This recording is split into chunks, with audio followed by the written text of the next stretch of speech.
プラズマプロダクションプレゼンツプラズマバースポッドキャスト。 Hey guys, hey everyone, welcome to another episode of the PlasmaVerse, and today we got Derek Lamoreux. How are you, man? Good, man. It's good to be here. I'm excited to do this podcast. Do I spell it right? Yeah, you said it right. Perfect. Oh, that's great. What was the last time we talked together? Like 2-3 years ago? Yeah, almost 2 or 3 years ago now. We were doing that podcast for me, and at the time we were making some tips for filmmakers. So it's good to kind of see this full circle, and now we're on opposite sides. Yeah. I started following you since then, and I saw you doing many things. So what's spinning around right now? What is the main, thing that you're doing right now on maybe many things that I am seeing on your profile? Yeah, I mean, my time is definitely split between, I would say, the rental house that I started at the beginning of 2022, which has been a crazy journey trying to figure out how to start a rental house. And then, on top of that, freelance directing. So I did a heavy amount of commercials in the latter half of last year, got more into like the car outdoor space, which is more of a passion of mine. And, 2023 is looking like a lot of that type of content too. Yeah. How you live those latest 2 years post COVID, or this situation that might have changed for tons of us? Yeah, I think, it's been like this crazy balance between like how much work to take on and building a company in my spare time. So for me, it was finding that balance of what made me happy in the projects that I was working on, and what projects made sense to take on at the time. Great. And also on the YouTube side, are you doing something with YouTube right now? Yeah. I mean, that's always been like this backbone thing that I keep putting off. And I say, I'll do out a post and I'll say, hey, I'm going to post a video once a week. And then I don't post for 6 months. It's just my inconsistency is crazy on the platform. But that is my hope this year, is that I can work towards building out the YouTube channel and trying to offer maybe a different perspective to people that are looking to level up in their film careers and focusing more on the commercial side, as that seems to be kind of like what I know most, and offering people, an education tool to learn the more advanced side of commercials. Yeah, but still, when you post, I see some quality in there, even because anytime I'm like, oh, is he back on track? Everything it's like running weekly, and but on the other end, I feel it because I've been, I don't want that to say right now that I am, like this, because I'm just running this podcast and I don't want to skip a week. But I totally feel that, because there is lots of work even behind the YouTube videos, and tons of people doesn't understand that. Even if you want to make your YouTube video as you make a production. So my YouTube videos, quite honestly, take me probably like a day to write and film, and then probably 2 or 3 days in post-production. Every video. So it's really hard to pump those out with the level of quality that I want. So I'm trying to find like a balance of I want to make it really good, but also I want to put out some more content too. And it's incredibly, difficult. It might be. Yeah. The crazy thing is I have all of this library. I probably have, 10 to 20 terabytes of behind the scenes footage that's never been used or looked at. And there's so much I want to do with it, because I've done all these commercials and things, and I just haven't been able to put those together. So I think this year I have someone on my team that's going to help me put some of that together, and I'm hopeful that we'll make a good strive on that. Yeah, I feel that also for social media, because nowadays tons of creators are doing high quality posts, like obviously productions, and even this week we tried to put some of my DP side on Instagram, even because placing a camera there and filming myself working color grading, it's fun and it's easy, okay, but I can't saturate my profile just with that. So we tried to replicate some movie scenarios, and we made some cinematography tip, those video how I like this scene or something, and man, to make 5 scenarios, it took us 2 days, and I have to make the voiceovers and everything, and I was okay, I think I'm done. I'm back at the color grading and with the camera in place there, with the Elgato stand, pointing at me, done. Because Yeah, it's it's really one hard. of those things that if you're doing that content creation full time and consistently, it's really hard to also do the, hey, I'm going to work as a director or DP, or I'm going to work as well full time. I don't know how anyone does both full time. Yeah, yeah, sure. And you always wanted to be like in this filmmaking industry, or is how everything started? I want to ask you that. Yeah. So for me, the first commercial I ever did was probably just over maybe 10 years ago now. Hmm. And I always had kind of like an interest in film. And then I did this commercial for like this local mental health organization, and it got picked up by the local theater Hmm. chain here. And so it played across all the different theaters in Canada. And that was kind of like the stepping stone I used to be like, hey, I just did this theater run commercial Hmm. at Cineplex, and I can do a commercial for you. And so I just used that to reach out to companies, and then eventually companies would reach out and say, hey, let's do this commercial together. Um, and it's just kind of organically built from there. But I think my passion has always been in the arts. I was in theater when I was younger. I liked being in front of the camera.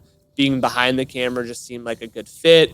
Being a director just kind of happened naturally because I worked with some really talented other filmmakers, and I realized I wasn't a good DP. I was competent, but not the best. And so directing kind of naturally fell in my lap. Great, great. And it all went in that way, or you just had, some moments where, I don't know, you've been more passionate about something else on like always on the filmmaking side. For me, it was like photography. I had the moment where I was like, I am abandoning photography just to become a DP or better, on the professional side. It felt more like abandoning something. So you went straight on that direction by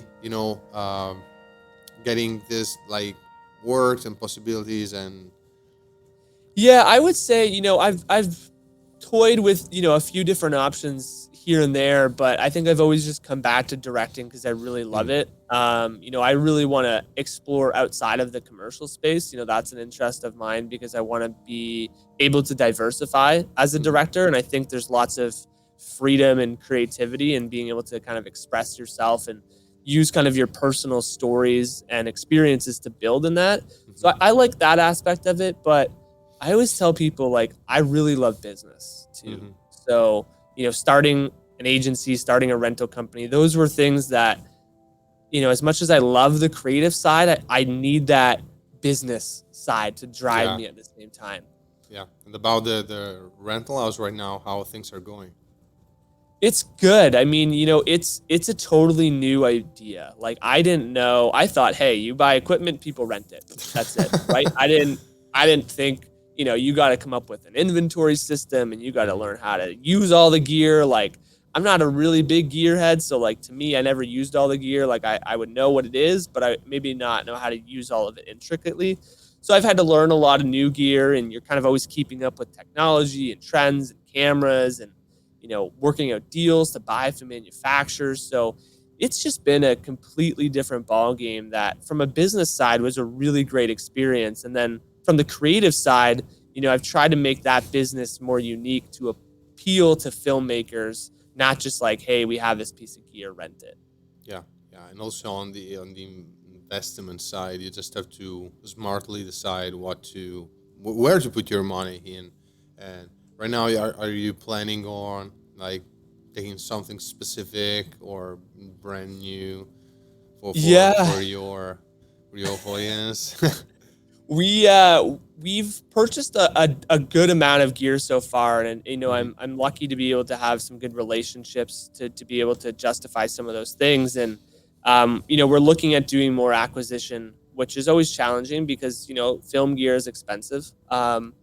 I think the thing I'm most excited for, I mean, we put in our Alexa 35 order Mm. right when that camera first came out, as well as a set of new Atlas lenses, the new anamorphic. So I'm Hmm. waiting for those two things. Those are probably the two I'm most excited about. But I don't get too excited about gear anymore. I don't No, know. No, I don't. I just, I like it, but, I have my tried and trues that I would use. And I rely on the filmmakers I work with to know and be up to date on the latest gear. Yeah. And that's one of the things that makes me say that you are exactly a director.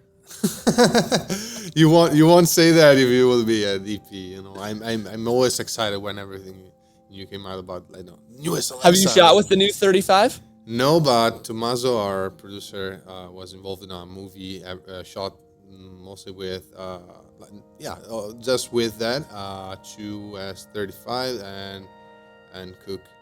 So yeah, it was eye pleasing on another level, but I haven't yet. We are thinking about, by the way, purchasing it, but still, we don't know if putting our money on the LF or on the 35. Tons of weird things on the LF. You might know that on the rental side, everything it's like doubled on the price side, and yeah, but we still don't know. Even because buying like an Alexa Mini back in the days was a thing. Buying an LF right now, it's not the same thing, even because cameras are like upgrading faster, and I don't think that a brand new Alexa won't still last 10 years. We don't know. But we don't know. We don't know, but yeah, it's putting 100K on something that you don't know what is gonna happen, and it's just not like buying a ticket for the movie. It's a thing that might need more time, even because right now it's a brand new camera that it has been used obviously on movies, cinema. So you still don't know if it is the right one. Maybe for commercial, we also do commercials. So we mainly do commercial. We are opening like our gates to movies right now, and it's like starting off right now this whole movie situation. So it's kind of weird, doesn't knowing where to invest your money in terms of cameras. When you start playing with big toys, it's there are some crucial things. Yeah, and you don't want them sitting on the shelf either. That's the big thing. Is you don't want to be unused. That's a big thing I've realized is we have some stuff that never moves, and we have stuff that moves all the time. So yeah, and on the light equipment side, what you got interesting for me right now? Just from a DP asking. Like lights? Yeah. Man. I mean, we were the first ones in Canada with that new Evoke from Nanlux, which I mean that's a year old now, so that's kind of outdated technology. I don't know. We've kind of just been staying put with the lighting game, so we haven't been buying anything crazy new. I've seen some of the new stuff in like the Gaffer Facebook groups and stuff. But we just have like your standard 300 to 1200s and light mats and all of those things. We don't have any of the old school HMIs yet. That's just really not in our wheelhouse for the market that we serve. Okay. Well, you're more towards maybe filmmakers or just indie level? Yeah, like I would say our small to medium crews and like the commercial space is what we're playing in. It's just the market that we're in right now. Like there's a lot of rental houses that exist to cater to the mid to large crews, and we're trying to service the indie and the smaller crew sizes because that's what I grew up. And the big reason why I started that rental company was I wanted to give people access to gear that they never would have had. And that's something I wish I would have had. So that was kind of my main goal with that. Yeah. And about, talking both about, your starting filmmaking career and then now rental house, there was one thing that your business, your venture did that you didn't expected.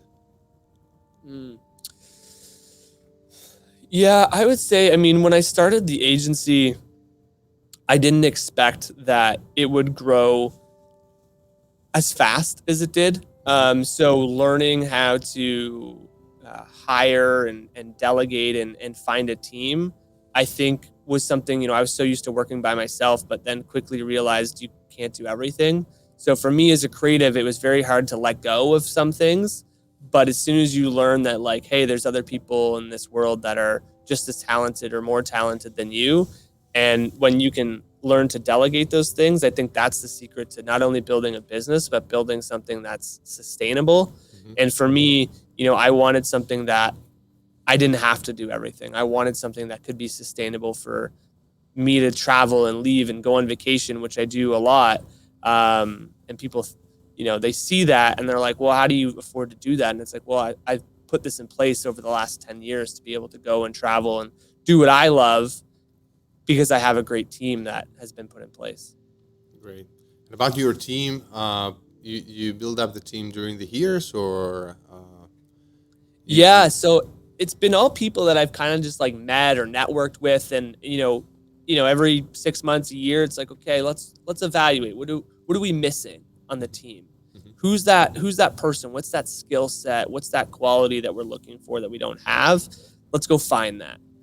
Sometimes that's an employee that's, a full-time employee with us. Sometimes it's just a subcontractor, right? We had a hard time here finding people to do audio.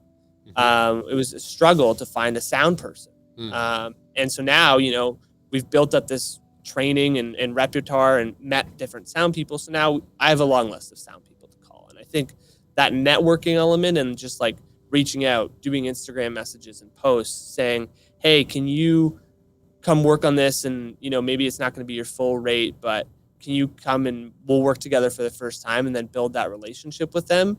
For me, that's how I built this like long Rolodex of creators to work with. It's incredible because it sounds really similar to what's happening to me by on the other side building up a production house company.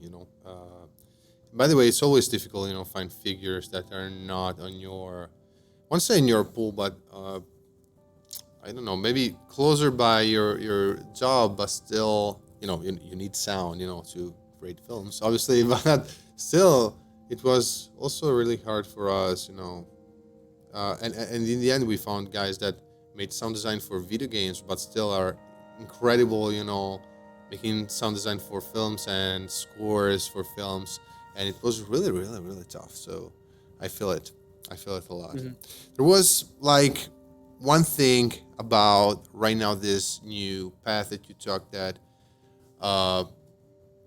like no one like agrees with you about. Do you have like some mind I won't say mindset, but some thoughts that are just you feel just yours or something? Like, I know it's a weird question, but if there is something that, I don't know, you have like a mantra or something for your job that no one maybe agrees always about. Yeah, I thinking about that, I mean, there's one thing that definitely comes to mind. I mean, many people are like, hey, you know what, you should focus on one thing and do that thing really well. And I don't disagree with that, but I think my personality has always been like, if you give me a bunch of things to do, that's going to probably fulfill me a little bit more and give me the challenge of like, I want to be able to solve all these problems. Like, directing is great. I get to solve a problem, come up with an idea, whatever. But like, owning a rental house was a totally separate part of my brain that needed to do thinking and problem solving. And I think that is what excited me. The same with YouTube. It's just, doing something for other people and educating them and trying to build a following like that is so different that I want to try to do it all. And you know what? I've realized that I'm not going to be the best at any of them. So maybe, I will be the master of none and jack of no trades. I don't know, but I like that. And I think for me, having that level of interest is something that everyone's like, you should just slow down and try in one thing, focus. And I don't think that's in my, near futures, narrowing down to focus. Yeah. It's always, cool to like slow down and do things in the way that works best for also the grand vision, the giant vision. Many people want to stand out from the others and don't focus on the fact that maybe just by slowing a bit down and letting also the ones that work, I don't know, better than us on specific field, like letting them express, letting them like work with us and like building the relationship and the overall scenario together. Maybe yeah, will help a lot. And about that, do you have like a personality or someone that you could call a mentor on your career? I think I've picked different people for different elements of my career. And I try to surround myself with, in the filmmaking space, I try to surround myself with people that are trying to achieve what I am, right? Mm-hmm. So I don't know if there's been a specific mentor to say. I think I've just met a lot of really great people that have either taught me something or pushed me in a direction or pushed me to go further in a direction. And I try to only stay acquainted with the people that are going to push me to that next level. I want to be the worst in my group of friends. I want to be that person that, as like, I look up to you. I think there's just probably too many people that have influenced a decision or a thing or a skill I've learned to say, like, this one person. I think there's a lot of people that would be in that boat. Yeah. Yeah. Also tons of on creators on YouTube, I guess. In my opinion, I had tons of mentors also on the web. Yeah. Yeah, I mean, and that's a whole other league. I look at like the YouTube, Instagram space, and there's a lot of filmmakers, creators, YouTubers, people I look up to on there, and I'm like, hey, I love what they're doing, and that's maybe going to influence a subsection of what I do.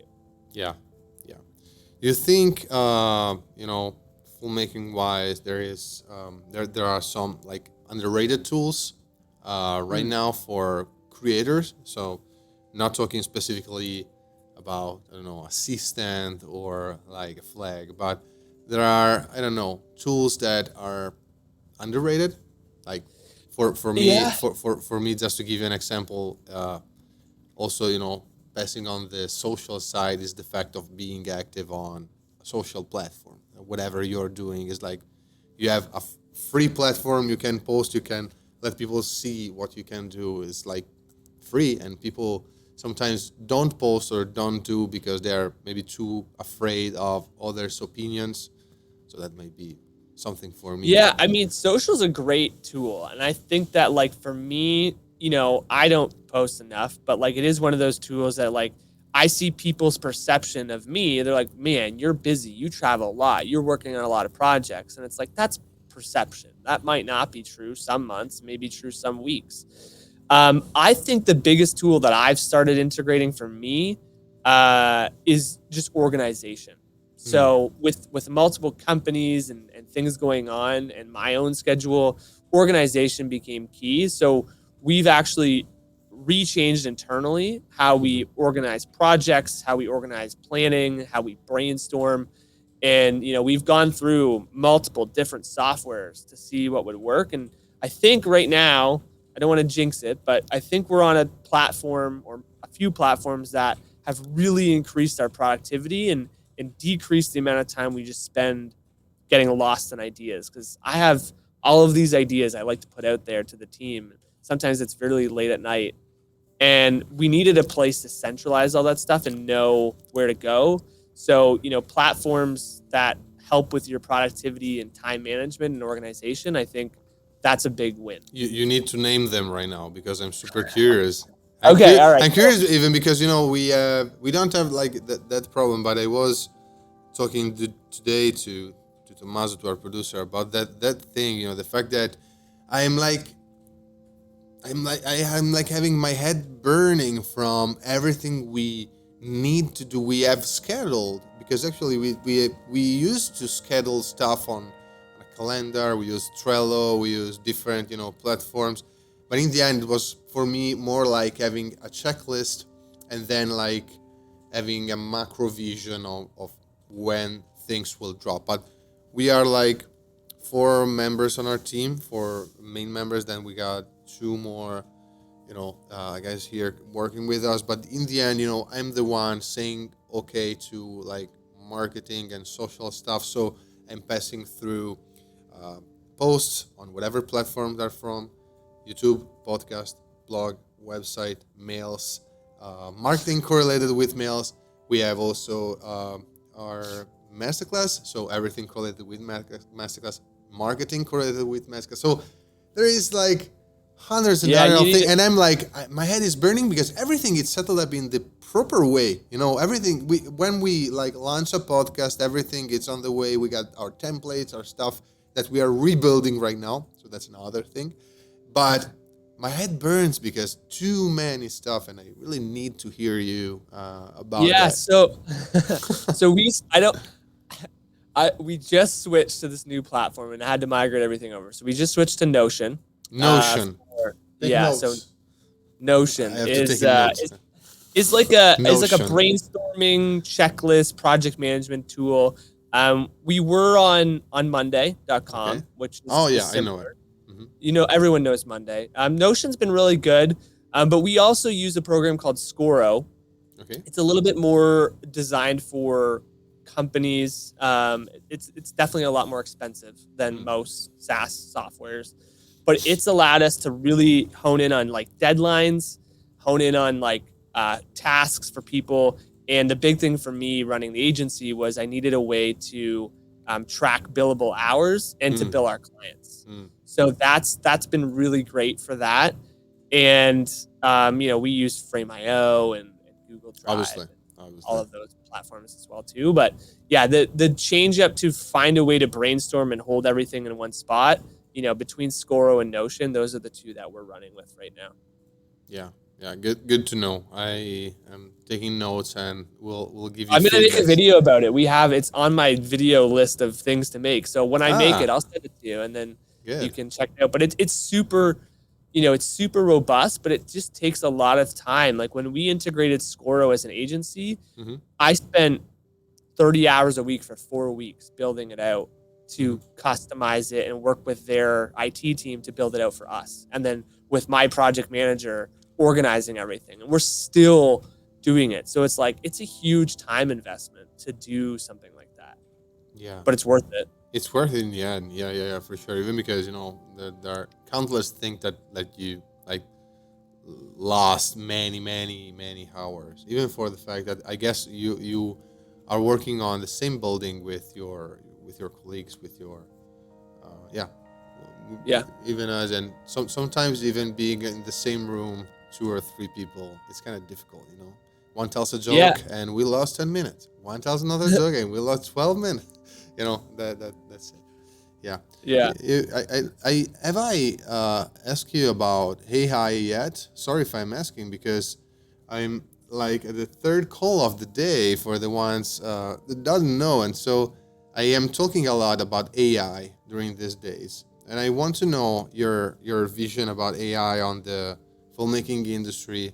I think it's a trend topic. It's a not topic, and also I think that tons of creators are a bit scared of AI right now, and I'm not that scared. I think it's a tool, like Joy Diana said. If they doesn't like wake up and kill us, it's fine, What do you think about this overall situation right now? It's funny, we have these conversations in the office about AI. It comes up probably once a week of hey, this new thing for AI. And to be honest, I don't really read blogs or articles or anything that would even give me knowledge on AI. So my AI knowledge, and this is going to sound like I'm super naive and really dumb, but I don't read anything about AI. The only knowledge I have on it is what people tell me. So like when you said at the top of our call, hey, I'm using AI for copywriting.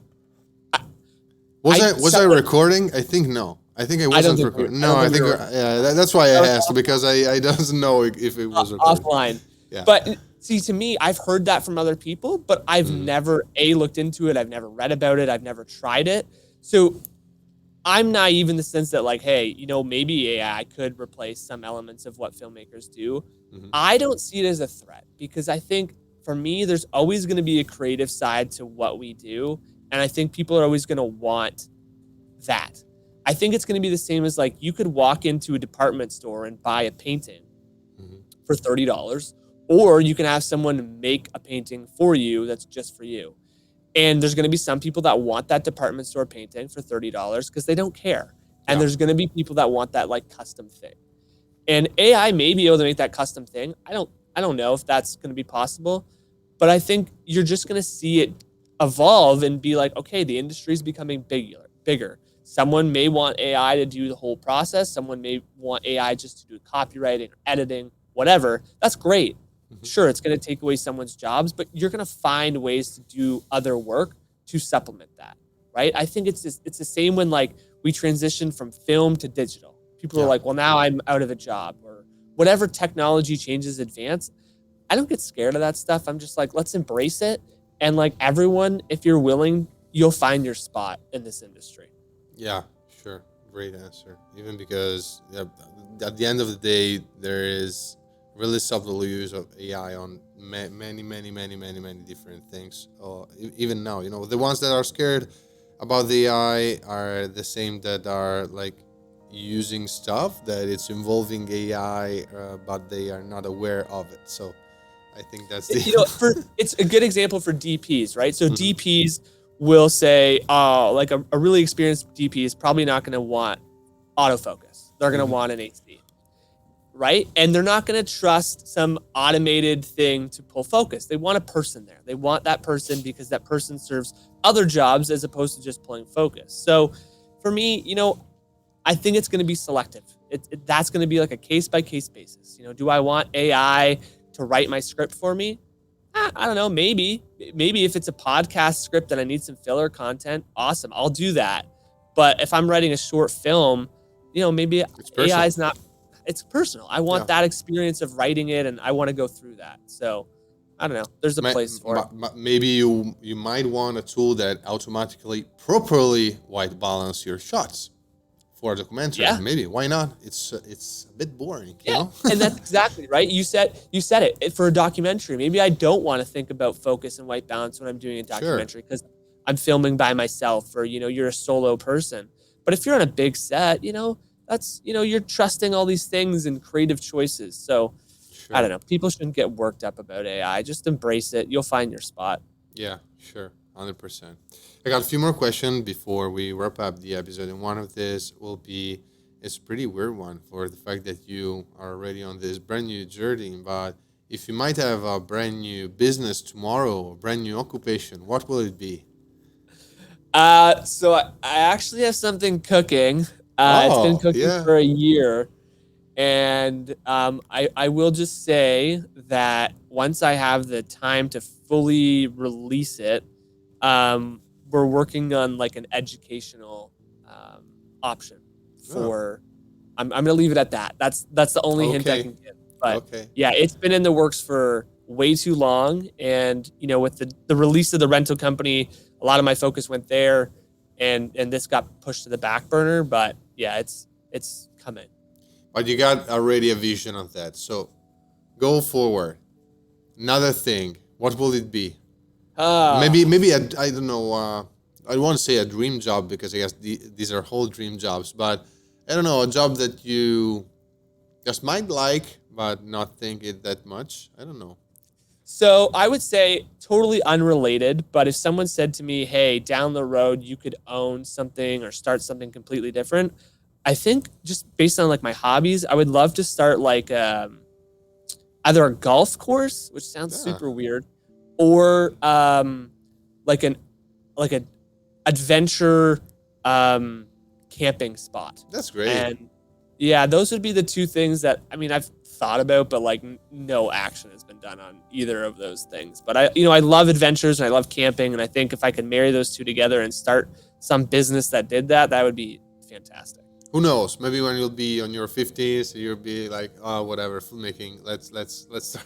Oh, I'm gonna be retired by 50. I hope. I hope by 50 I'm retired. And just to wrap up the episode, you have like time of the day where you work best, or you normally start 9 and finish? That's tough. My most creative ideas happen when I lay my head down at nighttime and keep me awake for hours. I think I can work well any time of the day. I don't generally work well outside of ideas past like 10 o'clock at night. So, even when I'm like booking shoots and things, I try not to book shoots that are like overnight or late into the evening, because I think I'm most attentive during the day. I could be an early riser if needed, but my preference would be like, hey, if I got up at like between 6 and 8 every day, that's ideal. I'm not like, hey, let's get up at 4 or 5 and catch the sunrise every day. That's not my cup of tea.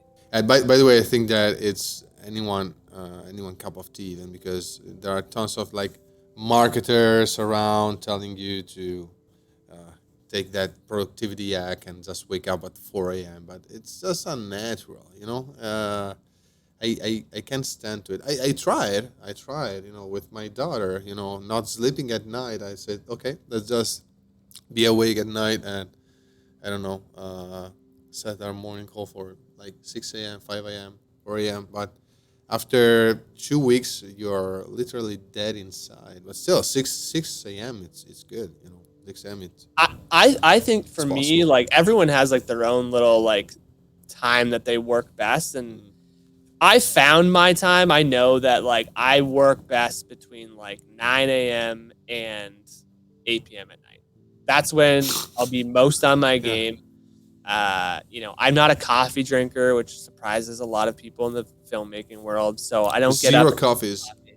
Zero coffee, zero Right. energy drinks, zero Red Bulls, no caffeine in this Right. spot. So sleep to me is my caffeine. And I'm a big believer that if you can get enough sleep to live your life healthy, then, I don't need coffee. 100%. Yeah, it's weird that I'm saying 100%, even because here in Italy we just need to like the 3 coffees in the morning. But it's not a need. It's like our parents educate us like, want a coffee? You want a coffee? Every time you are like eating something or just moving around your house, you're supposed to drink a coffee. An espresso. Yeah, we say coffee, calling espressos because we just have espressos. But yeah. On the other side, unhealthy. Sure, I know that 100%. And to close our call, to close the podcast, there are like I'm always asking about 3 movies. But are you a podcast person, or are you like more? Yeah, so I took a break from podcasts for like the last year. But I'm a big podcast person. If I do a long drive or a flight or something like that, I will pick podcasts. If I have a question actually on my podcast. And it's, would you rather listen to music or podcasts? And I think I would be 50-50, to be honest. Yeah, sure. Maybe 60-40. Yeah, I don't know, but 50-50 might be. And there are like 3 podcasts you'll recommend to my audience, and why? This podcast. Oh, thank you. There is just one episode released, so great. Go check it out. I think my 3 podcasts that I've listened to the most were Science Versus, very unrelated to filmmaking. A filmmaking podcast was The Wandering DP back in the day for me. I listened to a lot of those episodes with Patrick O'Sullivan. But I wasn't a DP, so that one for me only had a shelf life. And then there was another podcast with Alex Bloomberg, and I forget the name of it. Let me see if I can. Let me just take a quick look here if I can find it. Are you a Spotify user or Apple Music? What's your platform? Spotify primarily now, just because I pay for it, so I feel like I just listen to everything on there. But I was Apple Podcast primarily when I was really heavy into podcasts. God, what is the name of this podcast? And also think about movies or shows that also. So, Without Fail by Alex Bloomberg is a great business podcast. It had interviews with some great guests. You had CEOs of Apple and places like that. So I got a lot out of that podcast. And I think those would probably be my top 3. Great. And about movies, you got some movies you like, or some movies that like touched you during The Joker.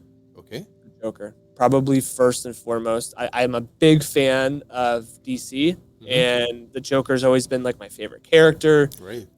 So when that movie came out, that was definitely top on the list. I watch a lot of docs now and TV shows.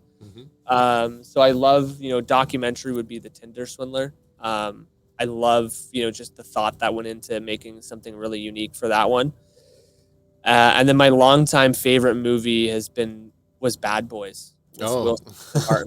It was the first R-rated movie I ever saw when I was really young. And I think it was just that energy and action that I fell in love with. And, that's been like my favorite movie since I was a young pup. Wasn't suspecting that. Great. It throws a lot of people off. The other movie that I love, that if I had to pick cartoon or as a young child, and it's still my favorite movie today, was Robin Hood. Oh yeah, it's incredible. Yeah, so those are probably the three. I love Avatar too. I mean, Avatar's a great movie. James Cameron's amazing, but I think I like that one for different reasons. That's incredible because 5 minutes before jumping on your call, I was in call with Joy Diana and wrapped the episode talking about Avatar too. So same thing, and he was amused by that. Great movie.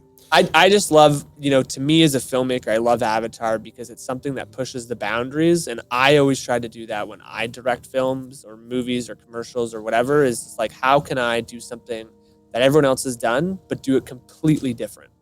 And I, in my recent sports ads, you'll notice it's not just high energy. It's very calm and cool. And there's a storyline as opposed to just all this fast paced footage and athletics.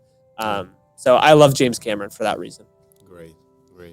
And where can listeners find you online? Well, the platform that I'm most active on is definitely Instagram. Most active.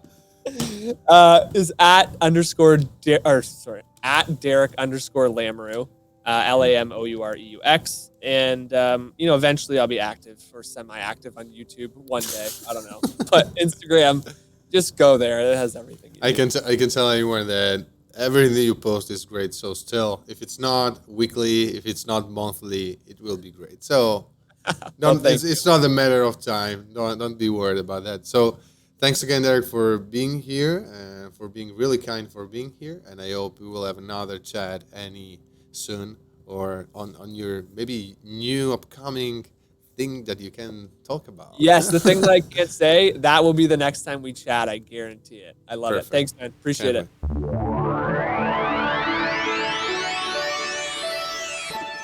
プラズマバースポッドキャスト